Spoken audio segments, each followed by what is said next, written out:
Það tekur mosa á Hellisheiði áratugi að komast í samt lag eftir mengun vegna jarðgufuvirkjana á heiðinni. Eyðileggingin virðist eiga rætur að rekja til prófunar á borholum en mosagróðurinn nú að jafna sig hægt en örugglega.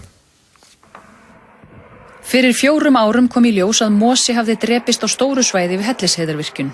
Tölverðar líkur eru á að sökudólgurinn sé brennisteinsvetni að mati Magneu Magnúsdóttur sem hefur unnið umfangsmikið rannsóknastarf á svæðinu. Skemmdirnar hafi fyrst og fremst orðið þegar borholurnar voru prófaðar í upphafi en niðurstöður rannsókna hennar nú benda til þess að gróðurinn sé að jafna sig. Sko eins og staðan í dag þá virðist þetta náttúrulega mjög slæmt í fyrstu sýn en þegar betur að gáð þá sér maður lifandi brúska sem svona græni brúskar allstaðar inn á milli, litla sprota og þeir virðast vera að aukast. Ef að skemmdir nær ekki lengra niður heldur en 3-4 cm þá virðist mosinn geta vaxið aftur og mynda nývöxt. Og það þannig víða hér? Já. Hún segir að það muni taka áratugi fyrir svæðið að verða samt aftur.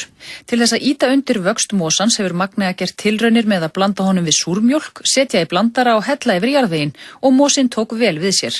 Þannig að það ýmislegt hægt að gera, en þetta náttúrulega bara þarf að gefa þessu tíma. Þetta tekur allt saman tíma og mosinn vex mjög hægt, þannig að bara gefum þessu tíma.